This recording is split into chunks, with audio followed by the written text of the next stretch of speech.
আমি এখন যেখানে রয়েছে এই জায়গাটি হচ্ছে তিন নদীর মোহনা। সুরমা, কুশিয়ারা এবং বরাক নদীর সম্মিলিত দুইটি নদী, কুশিয়ারা এবং সুরমা নদী সিলেট বিভাগের বেশ কয়েকটি জেলার উপর দিয়ে প্রবাহিত হয়েছে। আজকের এই ভিডিওতে আমি এক্সপ্লোর করব তিন নদীর মোহনা কেন বলা হয় এবং তিন নদীর মোহনার উৎপত্তি কোন জায়গা থেকে। এই জায়গাটি হচ্ছে সিলেট বিভাগের সিলেট জেলার জকিগঞ্জ উপজেলার একটি অন্যতম বর্ডার সীমান্ত এলাকা। এখানে দেখতে পাচ্ছেন তিনটি নদী, এদিকে হচ্ছে একটি নদী, ওইদিকে হচ্ছে আরেকটি নদী, অর্থাৎ এখানে তিন মোহনা। আর এই জায়গাটা অনেকটাই গভীর। এখান থেকে এই নদীটি সরাসরি বাংলাদেশে প্রবেশ করেছে। বাংলাদেশে প্রবেশ করার পর এখান থেকে সামনে গিয়ে দুই ভাগে বিভক্ত হয়েছে, কুশিয়ারা এবং সুরমা নামে।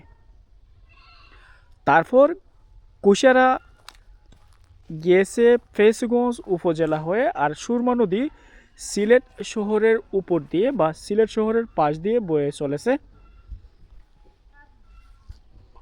ঐতিহাসিক এই জায়গাটি অনেকটাই ইতিহাস এবং ঐতিহ্য জড়িয়ে রয়েছে এবং ইন্ডিয়া থেকে সরাসরি এই নদীর উৎপত্তি হওয়ার ফলে এই জায়গাটি প্রতিদিন অসংখ্য পর্যটক ঘুরতে আসে এবং এই জায়গার সৌন্দর্য উপভোগ করতে।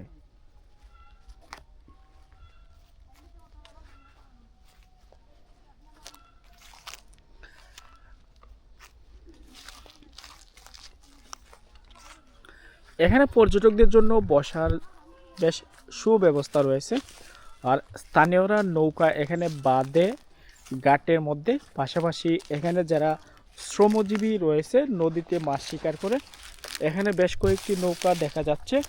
এই নৌকা দিয়ে তারা নদীতে মাছ ধরে বা ইত্যাদি কাজ করে থাকে। আর ওইদিকে হচ্ছে ইন্ডিয়ার বর্ডার সীমান্ত এলাকা, সেখানে ঘরবাড়ি দেখা যাচ্ছে। আমি সামনের দিকে যাই, ওইদিকে হচ্ছে বিজিবি ক্যাম্প, বাংলাদেশে যারা রক্ষণাবেক্ষণ করে বা পাহারা দেয় বর্ডার সীমান্ত, তাদের অফিস।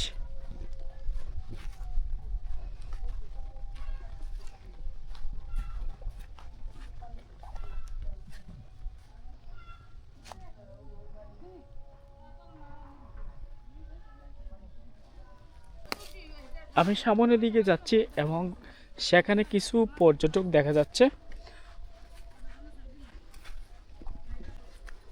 এই বাসগুলো হচ্ছে ভারতে যখন দুর্গা পূজা হয় তারা প্রতিমা বিসর্জন দেয়, আর এগুলো যখন বাংলাদেশে ভেসে আসে স্থানীয়রা এগুলো সংগ্রহ করে লার্কি হিসেবে এগুলো তারা ব্যবহার করে থাকে।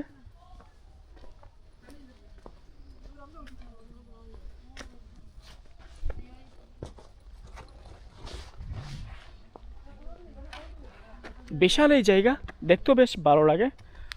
জায়গাতে যখন আসবেন আপনার কাছে অনেকটাই ভালো লাগবে এবং অনেক সুন্দর একটি ভিউ উপভোগ করতে পারবেন।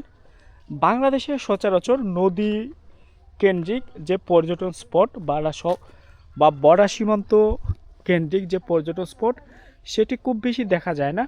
তবে এই জায়গাটি যদি ভালোভাবে পর্যটকদের জন্য উপযুক্ত করে তৈরি করা হয়, এখানে প্রচুর পর্যটক আসবে এবং এখানে সৌন্দর্য উপভোগ করতে পারবে।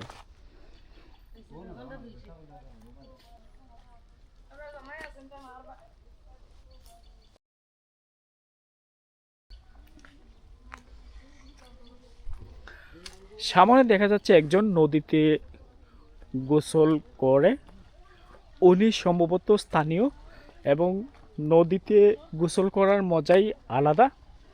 যারা নদীতে আসেন নাই বা নদীর সাথে মিলেমিশে থাকেন নাই তারা বুঝবেন না যে নদীতে গোসল করা কতটা মজা।